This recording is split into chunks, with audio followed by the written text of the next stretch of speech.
ძაღლი რომელიც მიახტება და თან ზემოდან დაალაგებს, ხო? ის უკვე დომინაცია არის და ის უკვე ერთგვარი ჩაგვრა არის. ძაღლს არ შეუძლია იმის ეს დეტალური განსაზღვრა. შენ პირობითად გალიაში მაშინ შესვი, როცა მაგალითად შოპინგზე მიდიოდი, თუ როცა იძინებ. გოისტი დედის პასუხი იყაროს ჩემთან მძინავს. მისთვის ეს გასაგებია, რომ ეს ის მომენტი არ არის, როცა ვიშლებით ხოლმე და ოკეი. თუ დარეგისტრირებული არ არის, ეს ძაღლსაშენი არ არის. ის არის ადგილი, სადაც ძაღლებს ამრავლებენ, რომ ფული გააკეთონ. დედალს და მამალს არ აკადრებს ძაღლს. მომშენებელი, იმიტომ რომ დედალი და მამალი არის მაგალითად ქათამი. შენ გიყვარს შენი ემოცია ტობის მიმართ?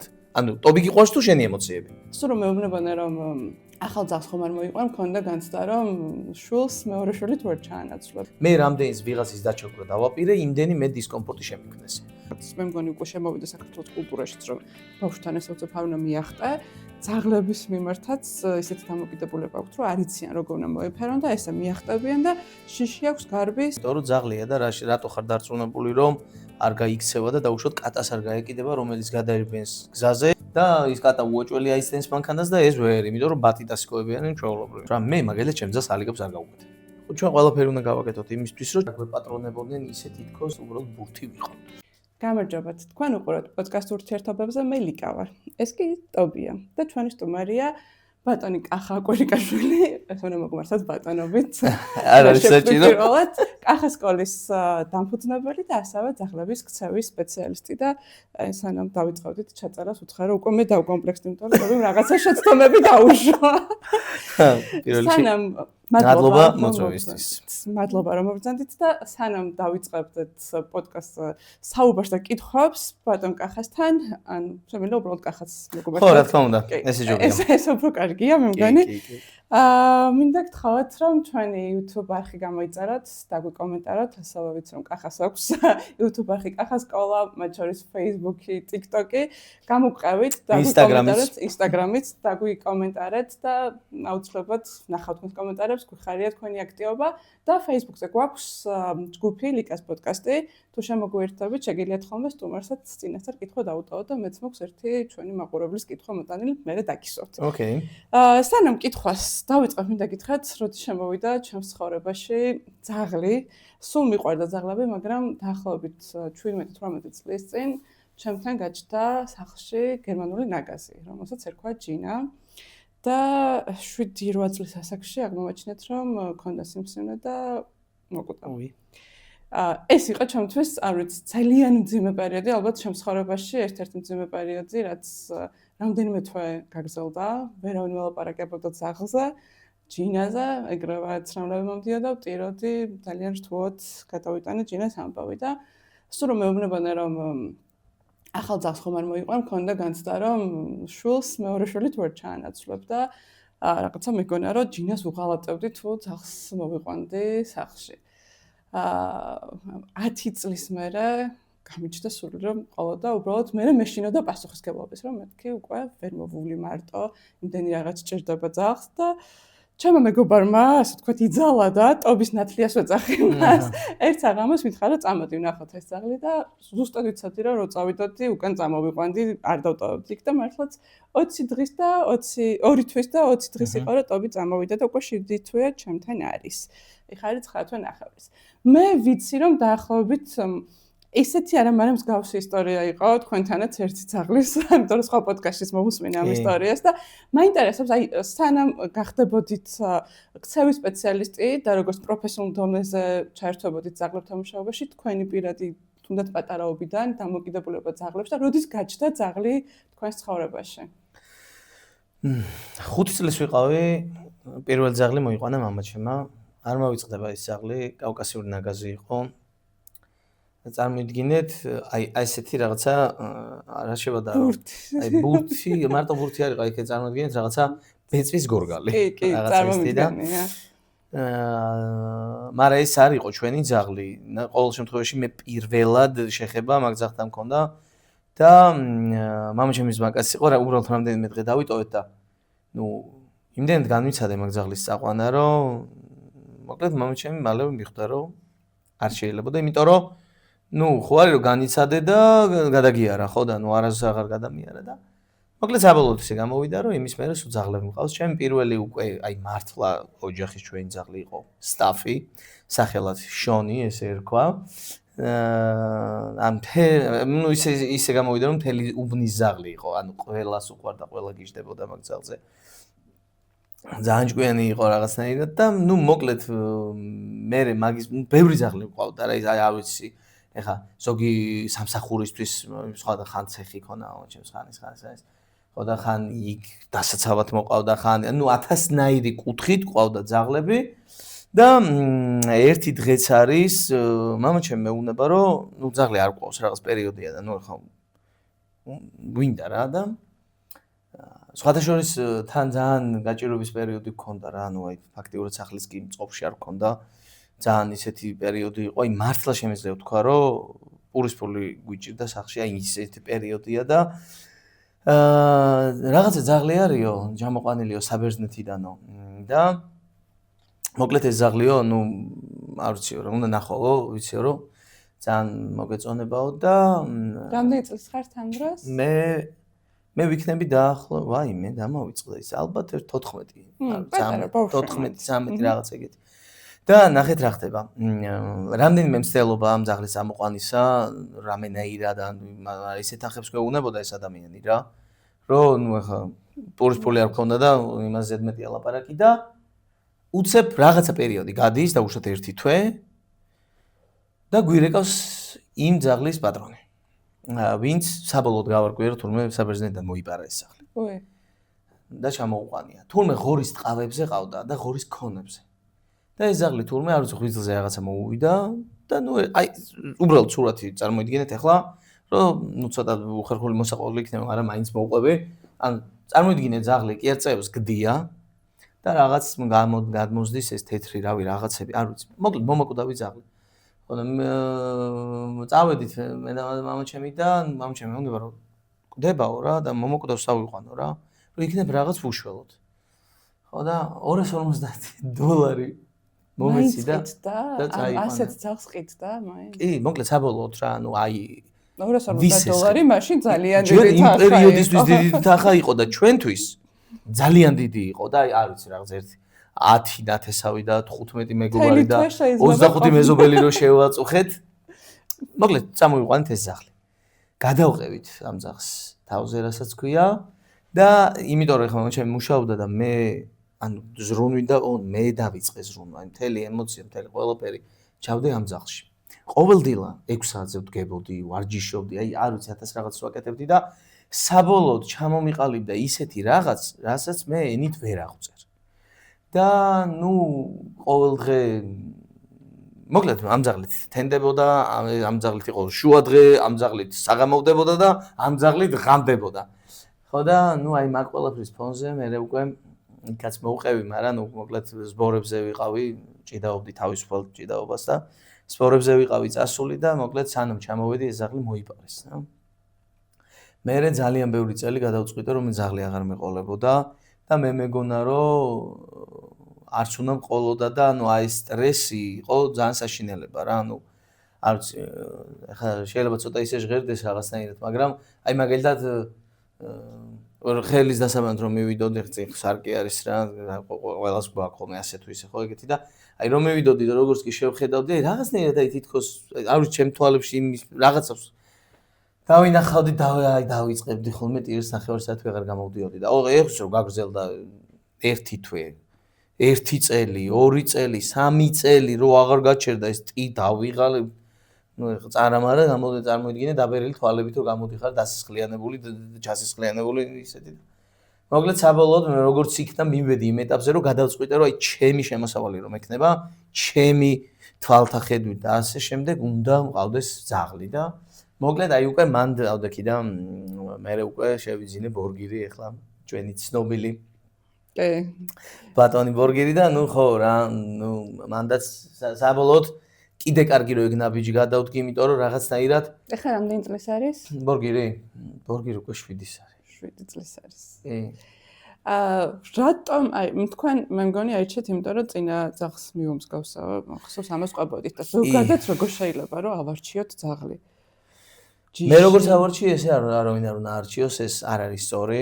ხო მე მაგალითად გერმანული ნაგაზი ჩვენთან იმხელა იყო რომ ოჯახის წევრით სივრცეს იკავებდა მარტო ფიზიკურ სივრცეს სახში და ძალიან მოგვაკალდა ეს სივრცე მოგვაკალდა რომ რაღაცა სიცარიელე შეიქმნა სახლში და ვფიქრობ რომ გერმანული ნაგაზი მაინც ცოდო არის კორპუსის ბინისთვის და რაღაც არ ვიცი შეიძლება ვცდები და შეიძლება ტობით ცოდოა კორპუსის ბინისთვის იმიტომ რომ ძალიან ცალკი და მოძრავია მაგრამ მაინც პატარა ძაღლი უფრო შეიძლება ვცდები და ამიტომ თქვენ უფრო კითხავთ შეიძლება კი ბატონო გავრცელებული აზრი ესეა და შეიძლება არასწორად ხო პირველ რიგში მე რატო ვთქვი რომ ჩემნაირად არ უნდა არჩიოთ მეთქი მანდ ერთი აი ასე ვთქვათ ფსიქოლოგიური მომენტი იყო რომ თითქოს იმ არესის გაღვიძებას ვცდილობდი სხვა ძაღლში და რაღაც ვიზუალური მიმოსგავსე ხა მე ჩავკეტე ჩემი ჯინა და რაღაც ახალი ტობი შემოვიდა. ხო, ეგ ძალიან სწორი მიდგომაა და ეგრე არავინ არ უნდა გააკეთოს, ყველას მივცემდი თქვენ მაყურებელს რჩევას, რომ მსგავსი არ გააკეთონ, უბრალოდ ახალი ურთიერთობა, ახალი მეგობარი, აი ესე მიუდგნენ, ეგ ერთი საკითხი. მეორე საკითხი, პირველ რიგში ძალიან მნიშვნელოვანია, რომ ზოგადად ანუ აი ძაღლის არჩევა, აი მაგალითად ზოგი ადამიანი ძალიან დიდ მნიშვნელობას ანიჭებს ძურს და ხვადს. აი მე ძუ მინდა, მე ხვადი მინდა, ანუ რა გინდა კი არა, რა გჭირდება ის უნდა იცოდე. აი როგორ უნდა ვიცოდე? აი მაგალითად ერთი და იგივე ძაღლი, აი მაგალითად ეხლა აი მე გეტყვით როგორ შევა. ტობი რო იმას ვქნათ რა ქვია ხა. ხო ის არის ხვადია. კი. აი ეხლა უბრალოდ აი ესე თითი რო დავატკაცუნოთ და ძუთ გადავაქციოთ, ოღონდ ტობი. ანუ რა იქნება ეხლა ცვლილება რა? ანუ ის დომინანტური შეიძლება რაღაც დონეზე მოაკლდეს. პატრონის მიმართ უფრო მეტი კონცენტრაცია აუმაღლდება და მაინც უფრო ცოტა წაუკნუტებენ ძუები ვიდრე ხვადები. მაგრამ ხვადები უფრო რაღაც მომენტში თავმომწონები არიან, რაღაც გარი თუ გადიან რაღაცა ის ტერიტორიულობის და ეს მომენტები აქვთ. უბრალოდ გააჩნია შენ რა გინდა. შენ გააჩნია რა გინდა. მეორე კიდე გააჩნია შენ რო გინდა მაგის ამტანი ხარ. აი მაგალითად ავიღოთ დიმუ და ბორგირი. აი ჩემი ორი ძაღლი, ერთი ძუ არის, ერთი ხვადი, ხო? აი ნახეთ, დიმუსთან ერთად რო გავდივარ, დიმუ უფრო ჩემზე არ კი განა არა აინტერესებს. მაგრამ ბორგირი უფრო დადის რაღაცა შვება რა. მაგრამ ეს რო დადის ესე და ამას რო შვება ამ საიდან. შენ არ იცი აიდან თუ არა. აი ჯერ ამაში უნდა გავერკვიოთ. ამის ამტანი ხარ თუ არა, იმიტომ რომ ამას თავის სირთულეები აქვს. ეს მომენტი თუ გაგექცა, მე შეიძლება ძაღლი ზოგადად ვეღარ მოტოკო. ამიტომ ჯობია ყველაზე სწორი რჩევა არის რომ პროფესიონალთან ერთად შეარჩიო ძაღლი. რომ გამოკითხოს ამ პროფესიონალმა, გაერკვიოს შენ უნარებში, რაღაც იქ ცოტა ჩუმჩუმად ჩამჭრელი კითხვები დაგისვას, რომელსაც შენ ვერს კი მიხვდები რატო დაგისვა და მაგ ყველაფრის მერე უკვე საბოლოოდ შეაჯამოს ეს ყველაფერი და გირჩიოს და უშოთ იმ შენი ხუთი ჩამოთვლილი ჯიშიდან, რომელი იქნება შენთვის უკეთესი. აი ეს არის სწორი, ხო. ნუ ეხა ბანალურად არ დავიწყებ იმას, რომ თუ ბეწვი არ მოგწონს, არ შეგიძლია რომ ბეწვს ყრიდეს ძაღლი, მაშინ ჰასკი არც გაგახსენდეს პირობითად, ხო? არის ის რაღაცა უცებრად შეიძლება ეხა დავსვათ ეს ხუთი კითხვა, რომელიც შეიძლება მაყურებელმაც იფიქროს და რაღაცა გადაამუშავოს და თან პატარა ტესტივით ჩავატაროთ. კი, რა ვიცი, მაგალითად. აი, რამდენიმე და ვიპასუხებ მე მაგალითად, რამდენად ეგუები ძაღლის ბეწვს.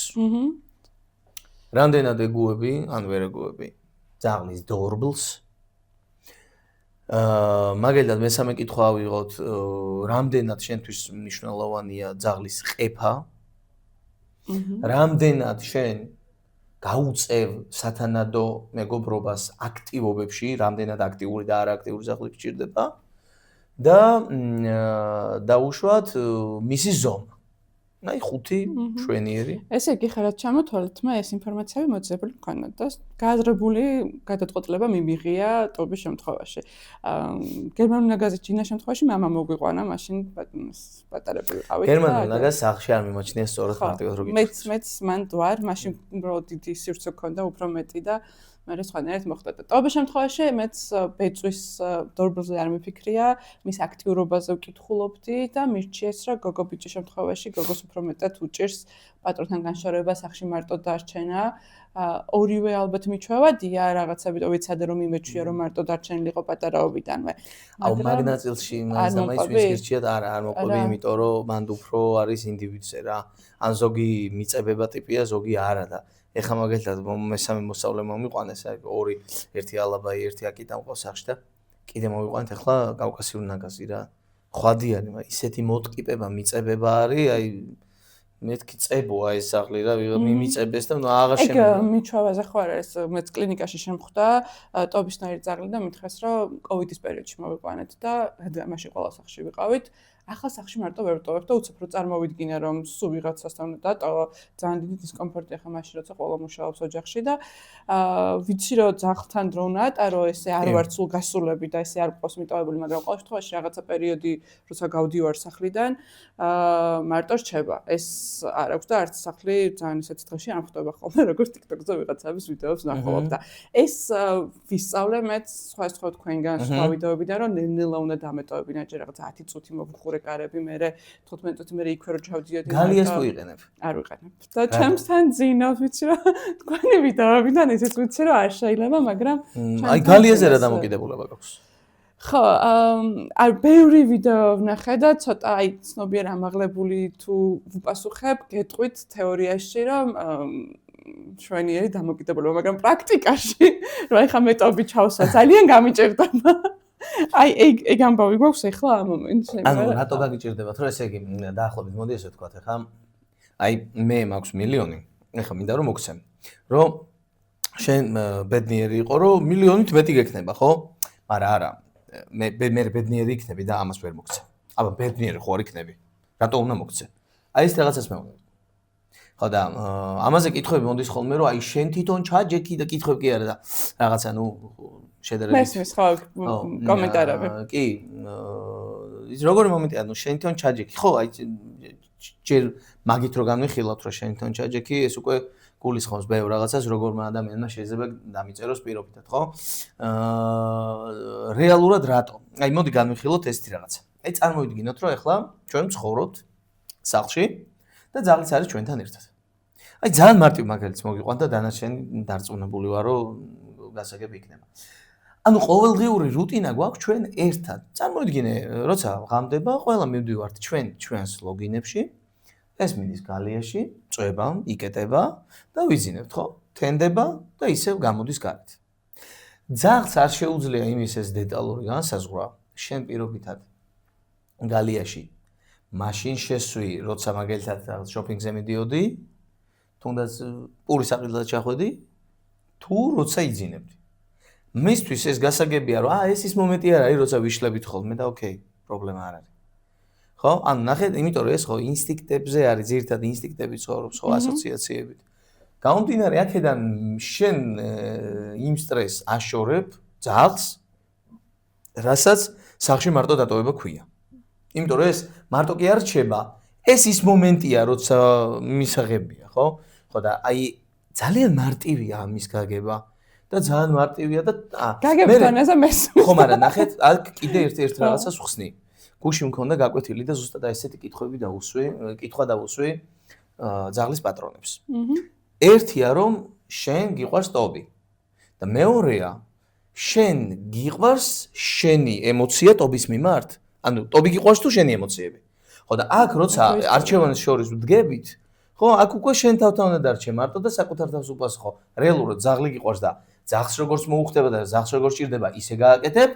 თუ უბრალოდ ეგოს იკმაყოფილებ. ეს არის რეალობა. ეგოისტი დედის პასუხი იყო რომ ჩემთან მძინავს. ეს ახლა რეალურად ახლა მე აბსოლუტურად ამ ყველას მივმართე რეალურად მაყურებელს, თქვენ მაყურებელს და იმედია რომ ამ რჩევას სწორად დაინახავენ, სწორად გაიგებენ. იმიტომ რომ თუ ვინმე 1%-ით ფიქრობს, რომ ჩემზე ძალიან უყვარს ძაღლი ან ჩემზე მეტად გული შესტკივა, გამორიცხულია. რახნიდან შეიძლება, ეხლა მაგალითად ტობი უკვე 9 თვე ნახევარ ნებისმიერ დროს. ანუ არ იქნება სტრესი, რომ მაგალითად ეხლა სწორად თუ ეტაპ გააკეთებს, სტრესი არ იქნება. ყველაფერს აქვს თავის საფეხურები, თავის ნაბიჯები და რომელიღაც არ უნდა დაგერღვას. ეს არის ძალიან მნიშვნელოვანი. მე კიდევ ერთი რჩევა მაქვს ხოლმე ქუჩაში რომ ხვდებიან და ის საიდან წამოიყვანა, ერთია რომ ფერი მოსწონთ, მაგრამ ფერის იქით მეტობი წამოიყვანა, მგონია რომ ძალიან შვიდი იყო და ძალიან კარგი გარემოდან ერთ-ერთი ძაღლსაშენიდან. მე მგონი ძალიან დიდი მნიშვნელობა აქვს ვისგან იყიდი და საიდან წამოიყვანა. ძაღლსაშენი სად ნახეთ აქ? არის ჩვენთან ძაღლსაშენი? შეიძლება ეს ხა არასწორად ვამბობ და ესე არ არის დარეგისტრირებული, მაგრამ ძალიან ბევრი ძაღლი ყავს. თუ დარეგისტრირებული არ არის, ეს ძაღლსაშენი არ არის. ის არის ადგილი, სადაც ძაღლებს ამრავლებენ, რომ ფული გააკეთონ. აი პირდაპირ არც მეტი ჩვეულებრივი ძაღლებით ვაჭრობა არის. ძაღლებით ვაჭრობას მე არ ვეთანხმები. საიდან წამოიყვანა უფრო მოვლილი. აი ამაში სად უნდა ვიყიდონ თუ წამოიყვანონ ძაღლი, ვისაც უნდა რომ ეხლა წამოიყვანონ. გამოფენები, ძაღლის გამოფენა, ეს ტყუილად არ არის მოგონილი. გამოფენის იდეა არის, რომ გამოვავლინოთ ჯიშის ხარისხი და გამოვავლინოთ ამ კონკრეტული ძაღლის, ასე ვთქვათ, ის ექსტერიერი იქნება თუ ის ნებისმიერი კრიტერიუმი, რასაც მოშენება გულისხმობს, ის დადებითი მხარეები. ეს დადებითი მხარეები, რომ მივიღოთ მაქსიმალურ დონეზე, ამისთვის მომშენებელი უნდა აშენებდეს ძაღლს. და არა ძაღლებით მოვაჭრე. ძაღლებით მოვაჭრე, საერთოდ არ იცის რა არის დართვა. ის დართვას უფრო სხვადასხვა იმებით, მაგალითად ტერმინებით მოიხსენიებს. სხვა ანუ როგორ გითხრათ, აი მომშენებელი მაგალითად არ იტყვის, აი ძალიან მარტივს ვამბობ, დედალს და მამალს არ აკადრებს ძაღლს მომშენებელი, იმიტომ რომ დედალი და მამალი არის მაგალითად ქათამი, პირობითად ვამბობ, ხო? ძაღლი არის ზუდახვადი, ხო? მომშენებელი ძალიან ყველაფერში, როგორც ტერმინოლოგიით, როგორც ცოდნით, როგორც მიზნები, მომშენებლის მიზანი რა არის? ექსტერიერის განვითარება, ჯანმრთელობის განვითარება და რაც თავარია ხასიათის განვითარება და შენარჩუნება იმ თავის დაწერილი სტანდარტის, რომელიც მას ეკუთვნის, ხო? და რას აკეთებს გამრავლებელი? ფულს. ასე რომ, კი, მნიშვნელოვანია. გამოფენებზე უნდა გაერკვიოთ, მაგალითად ავარჩიეთ და მივხვდით, რომ ჩვენთვის სასურველი ჯიში არის სტაფორდშირული ტერიერი პირობითად, ხო? გავერკვიოთ ახლა ვინები არიან, აბა გამოფენაზე წავიდეთ, ნახოთ, ვის რა სანაშენე გამოყავს, ვის რა აქვს გამოტანილი, ვინ გაიმარჯვა, მას სხვა იმ თავის საშენში კიდე ყავს ჩემპიონები, ვინ ყავს, როგორ ყავს, რა დართვა გააკეთა, როგორი, ამაში უნდა გავერკვიოთ. ამიტომ ამბობ, რომ როცა ძაღლის არჩევა გინდა, მარტო არჩევა კი არა, შეძენაც გჭირდება სწორად. ხო და ის რომ ვიღაცამ კარგად დავარცხნა და გამოგატანა, ეგ საერთოდ არ ნიშნავს, რომ უოჭველი ექსტერიერულად. მე მეგონა, რომ ხასიათით თითქოს შვიდი უფრო ჩამოყალიბებული რაღაცა მეტისებსაც შეიძლება კარგი ხასიათი ქონდეთ, რომელიც არანაირ ჯიშს არ წარმოადგენს. მაგით ნუ განსაზღვრავ. ნახეთ, ექსტერიერი მაგალითად ესეთი ნაწილი არის, ხო, რომელიც ძაღლის ხასიათზე და ჯანმრთელობაზეც კი რაღაც გარკვეული დოზით არის პასუხისმგებელი. ხო და იქაც შეიძლება ყარულის თოფივით რაღაც კინოლოგიურად ხარისხობრივად კარგი გავარდეს რაღაც, მაგრამ ეს იმას არ ნიშნავს, რომ ეს სტაბილურად კარგი იქნება რა. ამიტომ ძალიან დიდი მნიშვნელობა აქვს, რომ მომშენებლისგან შევიძინოთ ძაღლი. გავერკვიოთ საქართველოში ყავს თუ არა ამის მომშენებელი. აი მაგალითად ბიგლების მომშენებელი ყავს, სალომე მუჯირი პირობითად. ხო და ნუ ეს ის არის რა ქვია, უნდა ვიცოდეთ რა. ესე აი რაღაცა ძაღლებს ამრავლებს, იქ არაფერი არ გესაქმება რა. რატომ არის რომ ძაღლების მიმართ გვაქვს განსაკუთრებული დამოკიდებულება და გვინდა რომ ყავდეს? აი როგორ გება ემოციური კავშირი ძაღლსა და ადამიანს შორის? რატომ ძაღლი? ვიღაცებს სხვა ცხოველების ყავს კატები და შემდეგ, მაგრამ ძაღლების მიმართ უფრო მეტი სიყვარულია და ძაღლისგანაც გრძნობ. აი რატო? არა, მეტი სიყვარული, მაგაში არ დაგეთანხმები, იმიტომ რომ ზოგს კატები ისე უყვართ, რომ ანუ ძაღლზე არც ფიქრობენ. ეგ არის შენი ინდივიდუალიზმი არის რა. ეხლა მე მაგალითად მიყვარს ძაღლი, იმიტომ რომ ჩვენ კონტაქტი გვაქვს, იმიტომ მიყვარს, რომ აი რა ვიცი, როგორც არის ისეთი მიყვარს, მისი ხასიათი მიყვარს, ვიზუალი მიყვარს, ის რომ ჩემი აინტერესებს და რაღაც ურთიერთ, აი როცა მეუნებიან, რომ აი მაგალითად შენ როდესაც გიყვარს ესეთი რაღაცა რა, რომელსაც არანაირი კავშირი არ აქვს. ან მე ესეთი ტიპი ვარ მაგალითად პირადად მე რომ ორმხრივი მიყვარს ყველაფერი, სამმხრივი დიდად არ მაგიჟებს და ეს მაგალითად ჩემი და თუნდაც ავიღოთ ჩემი ძაღლების ურთიერთობა, ხო? ცალკე მიყვარს. აი ცალკე მიყვარს ჩემი ძაღლების ურთიერთობა და ცალკე აღებულ კიდე ჩემი ძაღლები მიყვარს რა. იმიტომ რომ ეს ურთიერთობა და ეს ყველაფერი და ეს დამოკიდებულება და ეს რაღაცნაირი ეს სახე, მიმიკები, ხო? ეხლა აი რეპტილიას ავიღოთ, აი დავუშვათ ხვლიკი რო ავიღოთ რა. ხვლიკი როგორ შეიძლება ისე გიყვარდეს, ხო? მიმიკები არა აქვს, ვერ გაიგებ რა უნდა, საერთოდ სად არის.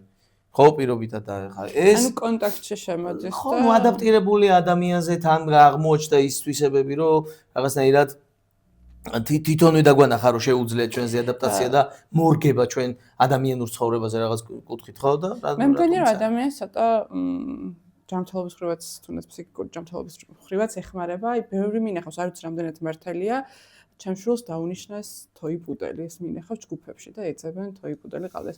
ეს ცალკე საქმეა რომ რატომ ეძებენ? ხო, აი არ ვიცი, ცალკე საქმეა რომ მე ამის მიხედვით თოი-პუდელს და მე ხვდება რომ უკვე აშულებენ ამ თოი-პუდელს და ანიჩუქებიან, მაგრამ მგონია რომ აი ბავშვებისთვისაც, ადამიანებისთვისაც, შენთვისაც სტრესის მოხსნელია.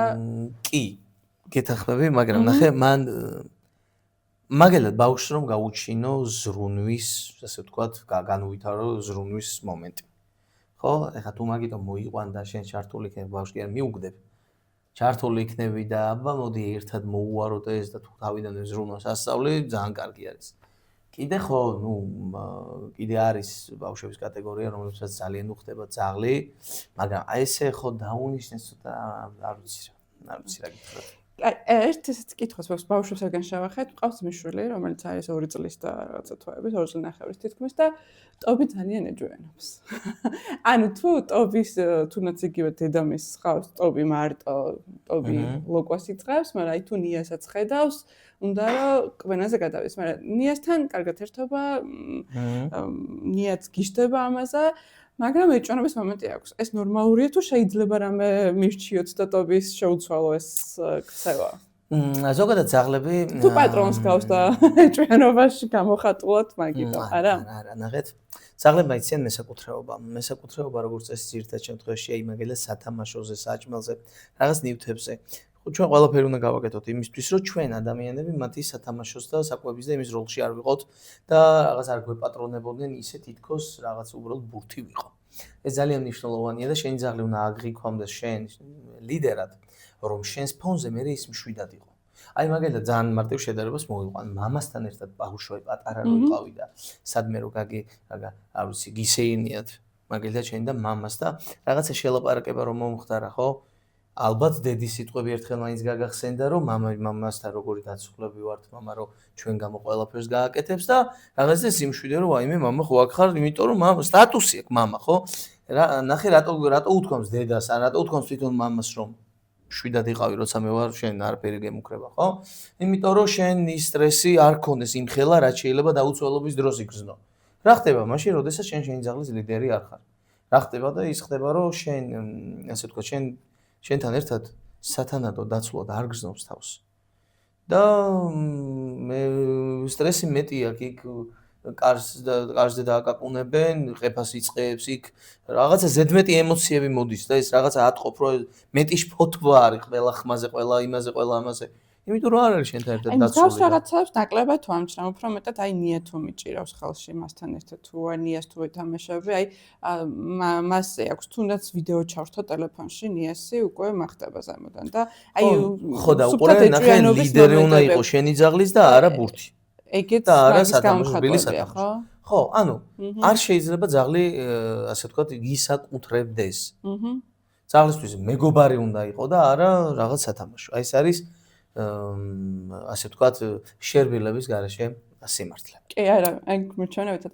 რო შემოხვედით, მითხარით, რომ რამდენიმე ის უკვე შევამჩნიეთ ტობის ახდის ნაკლი და არ უნდა მახტებოდასო და აგერ ნუცა რომელიც გვეხმარება პოდკასტის ჩაწერაში, მასაც ყავს ტობისნაირი ძაღლი წლის და თვეების და მითხრა რომ ესეთი კითხვა გვსმას რომ სხვა ძაღლებს როცა ახტება, ეს თუ ნორმალურია. ჩემი ტობით ახტება თამაშის მიზნით, მე ვფიქრობ, რომ თამაში უნდა და ამიტომ რა თუ არის თქვენი პასუხი. არ არის ეს თამაში. არ არის ეს თამაში. ანუ აი წარმოიდგინეთ, რომ ერთმანეთს სიხლებით ვეჯახებოდით.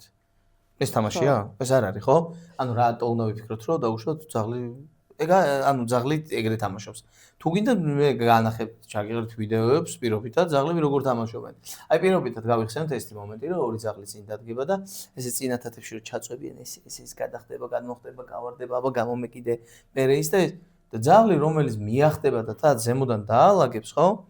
ის უკვე დომინაცია არის და ის უკვე ერთგვარი ჩაგვრა არის. ზოგი ამას ალაითად შეპარულად აკეთებს, რომ შენს კი ადამიანი შეიძლება შეცდე, რომ მოიცა რაღაც საყვარლად აკეთებს და რა შუაშია. სამაგიეროდ ცოტა ხანი დააგვირდი და ნახავ როგორ გააკეთებს. ძირითად შემთხვევაში და ესე თათებით შედგომა ერთმანეთზე, ეს იგივე რომ დააბიჯა რა, ისე ვთქვათ, არ მოუძებნო სიტყვები. დააბიჯა. ამ დროს უბრალოდ მოვკაჩოთ ხო საბელით და ამ დროს რაიმე სახის დისკომფორტი უნდა შეუქმნა რა, ეგ უკვე კრეატივზე არის დამოკიდებული, მომენტზე, ტექნიკურობაზე, რომ ისეთი დისკომფორტი უნდა შეუქმნა, რომ მას გაუჩნდეს ასოციაცია. მე რამდენის ვიღაცის დაჩაგვრა დავაპირე, იმდენი მე დისკომფორტი შემიქმნეს. და ეტაპობრივად ძაღლი გადაეჩვევა მას. ხა ჩვენ ახლა ვსაუბრობთ მე პატრონე რა შეიძლება გააკეთოს. რა შეცდომებს უშვებენ ძირითადად საქართველოში მე პატრონეები ძაღლის. და აქვე გითხავთ რომელ ეტაპზე? აღძის რამე ესეთი ტოპ 5-იან რაღაცა ესეთი რა თუ გაქვთ რაღაცა, რაც აი ხშირად აწყობთ, რომ არასწორად იქცევა მე პატრონე. და ძაღლი აიყვანა და მე რას აკეთებენ? პირველი ეტაპი ავიღოთ მაშინ ძაღლი როცა მოიყვანა.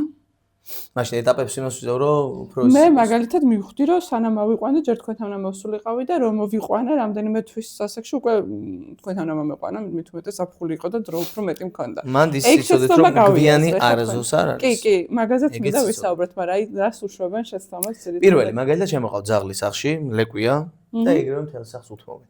კატასტროფა. მართლა? არ შეიძლება რომ ლეკვიას გაუშვა და სადაც უნდა ირბინოს და ყველა ოთახი მისი ეს არ შეიძლება. აჰა. მაგის ვიდეო მიდევს კახის სკოლის Facebook-ზეც და ნუ YouTube-ზე უფრო მარტივია. ლეკვის პირველი ნაბიჯების სახში. ესე ქვია ჩემს ვიდეოს, ნახეთ და გაითვალისწინეთ. შემდეგი მომენტი, ანუ საკვები, მაგალითად, საკვები, როდესაც ურევენ საკვებს, ან სახლის რაღაცებს აჭმევენ, ომბალოს აჭმევენ თუ რა ვიცი, რაღაცებს ურევენ ხოლმე და ეს არ არის სწორი. არც ერთ ეტაპზე. არა. ძაღლს ანუ ეს ნედლი ნატურალური კვება უნდა აჭამო, ან მშრალი კვება და ეხლა ის რო აჭამო, უნდა იცოდე ძალიან კარგად, ნუტრიციონოლოგი უნდა იყო, რომ კარგად შეუდგინო რა და ეხლა მაგის ეგეთი ნუტრიციონოლოგი საქართველოში არ ყავს, ვინც ამბობს რომ ვარო, ის არ არის ჩემი შეხედულებით რა. უხეშად ვამბობ თუ რბილად, ეს არის რეალობა. და რა შეეხება ანუ ტუნას ცოტას რო ვუდებ ხოლმე ცოტა ბანანი არა. ანუ აი კვების რაციონში არა და თუ 1000 ერთხელ წაახალისე, ხო? აი ესე რომ კვება არ ჭირდება. მშრალი კვება კიდე ძალიან მნიშვნელოვანია, რომ სწორი არჩიო და ექიმთან ერთად შევარჩიეთ ჩვენც მის მიერ. ექიმი ფეიდის და ეხა ბრენდის არ ვიცი რამდენი სწორია და მე ვფიქრობ, რომ შენით უნდა შეარჩიო, უბრალოდ უნდა იცოდე რა კრიტერიუმები დაიცვა შერჩევისას. ანუ არც ექიმი გჭირდება და არც კახა კვირიკაშვილი და არც ჩემნაირი სხვები. შენ თვითონ შეგიძლია შეარჩიო. ჯობია კიდეც რომ შენ შეარჩიო. რომ ადგე და იცოდე კრიტერიუმები, რომ მაგალითად იცოდე, რომ პირველ რიგში დახედო ქვეყანას რა. რომელი ქვეყნის კვებას ყიდულობ. შენ თუ მაგალითად იყიდი პირობითად რუსეთის კვებას, უეჭველი იცოდე, რომ ის საშინელება იქნება. იმიტომ რომ ზედ რაც წერია, არაფერი სიმართლეს. ევროპული? ევროპული, აი მაგალითად ავიღოთ გერმანული საკვები, ხო? გერმანიაში ხარისხის კონტროლი ისეთ დონეზეა. თან უნდა გავერკვიოთ ხარისხის კონტროლი რა რისია გავლილი, ხო? მაშინ კი ბატონო. იქ რო წერია რომ დევს ამაში მაგალითად ქათმის ხორცი, უეჭველი ვიცით რომ წერია ქათმის ხორცი. კიდევ მესამე რა შეიძლება თქვა? შეცდომა, ანუ აუშვე ძაღლი პირველი ურთიერთობა რომ იყოს მარტო მოფერება. ანუ მოფერება უნდა იყოს რა თქმა უნდა, მაგრამ პირველი ეტაპისთვის მე ყველას ურჩევდი რომ მოფერება გამოიმუშაოს ძაღლმა. სასუსნავი გამოიმუშაოს ძაღლმა. საკვები გამოიმუშაოს ძაღლმა. ანუ პირველი ეტაპისთვის ურთიერთობის ძალიან კარგი არის რომ ასე ვთქვათ, გარდა იმ თამაშებისა და იმ კიდე პირადი დადებითი ემოციური ურთიერთობის დალაგებისა. აუცილებლად ჩაეშვას ის მომენტი, რომ აი ეს მონადირების, მოპოვების ინსტინქტი უფრო განუვითაროთ ძაღლს. აუ და ერთი რჩევა თუ გექნებათ უბრალოდ გამრელებთან, იმიტომ რომ აი როგორც ბავშვთან ესე პირდაპირ უნდა მიხვიდე პატარა ბავშვთან და რაც მე მგონი უკვე შემოვიდა საქართველოს კულტურაშიც რომ ბავშვთან ესე უცებ არ უნდა მიახტე, ძაღლების მიმართაც ისეთი დამოკიდებულება აქვს რომ არ იციან როგორ უნდა მოეფერონ და ესე მიახტებიან და შიში აქვს გარბის, არ მგონი ეს ჩემი დაკვირვებით არ არის სწორად და გამრელებისთვისაც და ესა უცხოადაბიერების ასტუმრად რომ მოდის ვიღაცა მათთვისაც ხომ არ გავთ ერთი ორი რჩება, რომ სწორად როცა ძაღლი არ ყავს, მაგრამ სწორი კომუნიკაცია დაამყარო. ძაღლს კი არა. ერთი რაც ვიცი, რომ ქვემოდან უნდა მოეფერო და არა ზემოდან ეს თუნდაც დომინანტურია, ხო, დომინანტობს. ერთი ეგ რჩება ვიცი, მეტი არა და თუ რამე თქვენს გაუზიარებთ რადიო მართვადი მანქანები მყავს ესეთი დაახლოებით ესეთი ზომის და ძაღლი კი არა, მაგას რო ვატარებ ხოლმე, ნებართვის გარეშე მაგასაც არ უნდა მიეკარო. იმის დამიხედოთ, რომ უსულო არის და მივმართავ.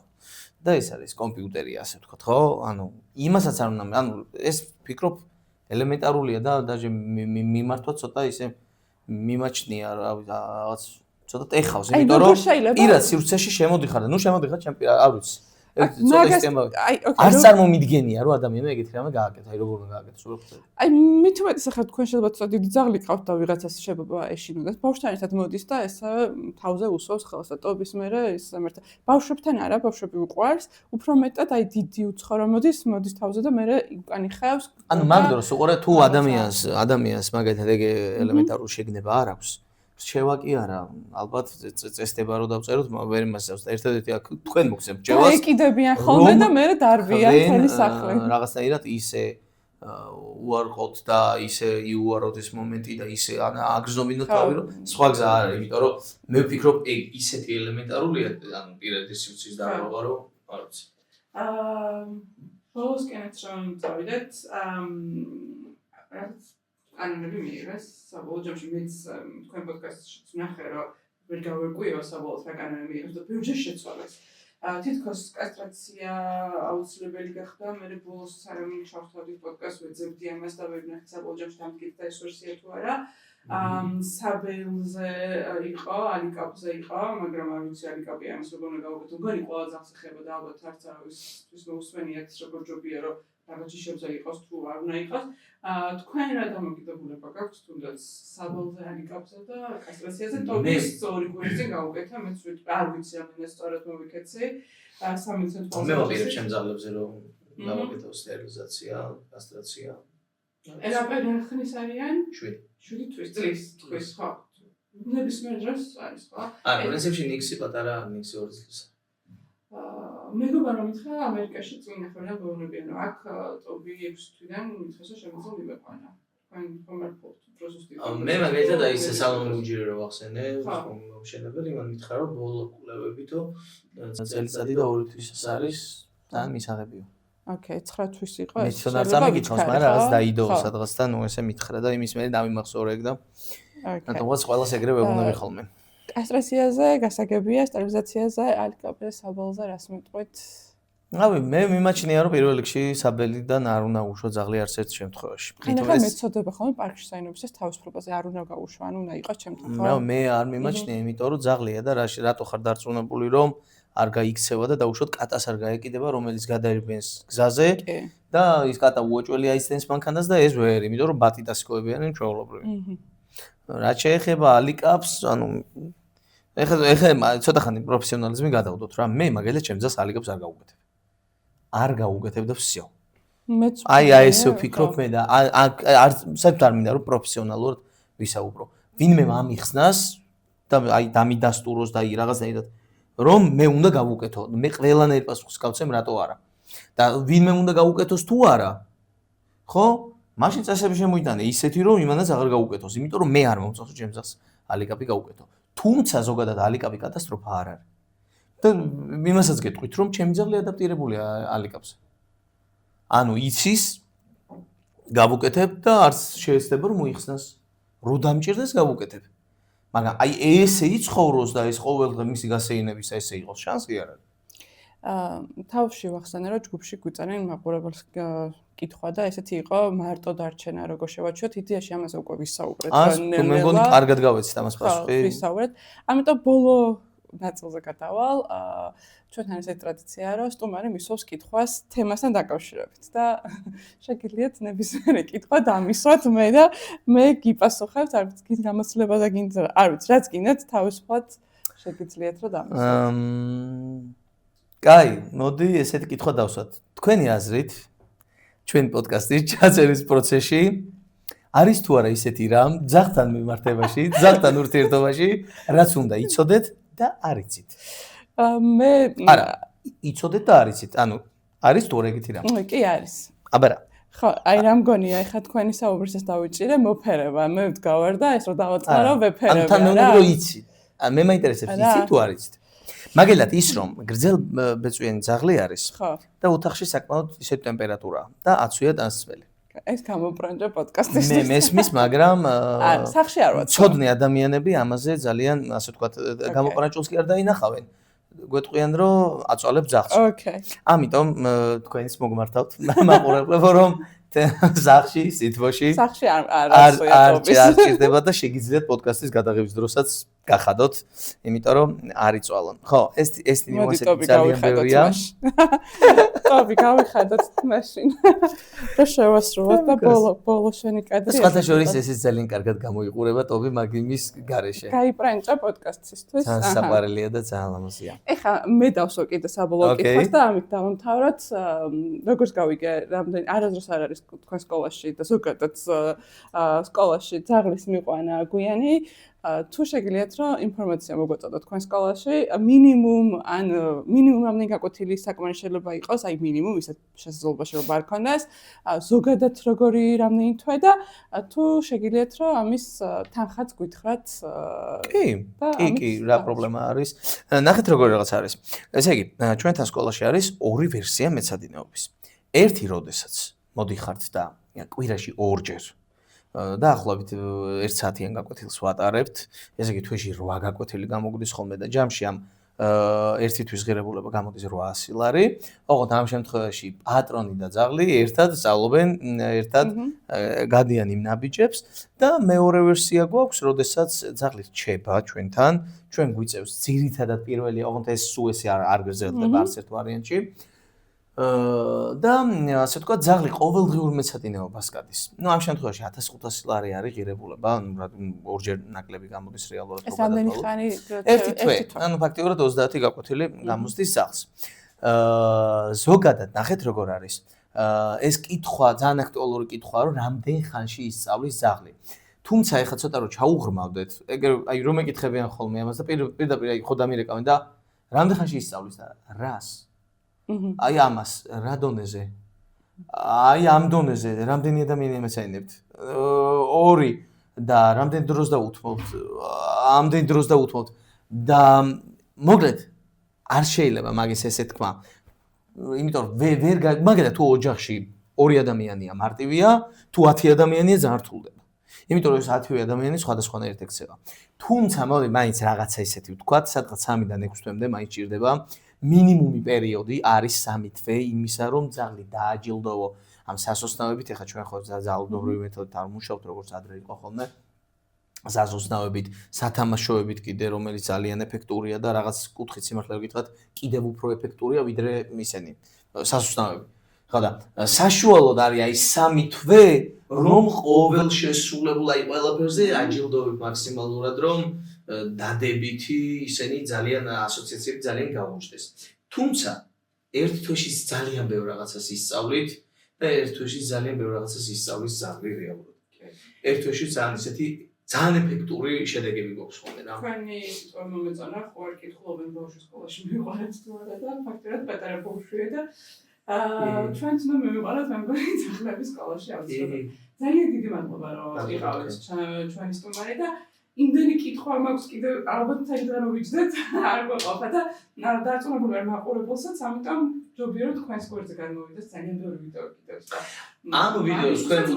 ამ ვიდეოს ქვემოთ ვისაც სურვილი გექნებათ და კომენტარით კითხვები მე აუცილებლად გადმოვალ და ნებისმიერი რაც დაგაინტერესებთ ყველაფერს გავცემთ თქვენ მაყურებელს. ასევე შეუძლიათ ჩემ გვერდზეც გამოვიდეთ, ბარემ გამოიწერეთ ჩემი არხიც რა თქმა უნდა ეს არხიც და კი ბატონო.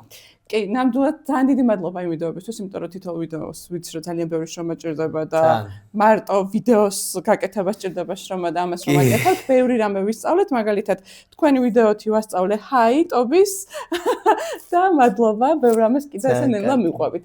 მადლობა რომ გვიყურეთ, როგორც გთხოვეთ, აუცილებლად დაგვილაიქეთ, დაგვიკომენტარეთ, იმიტომ რომ ალგორითმს YouTube სჭირდება ესე და ძალიან დიდი მადლობა მომავალ შეხვედრამდე.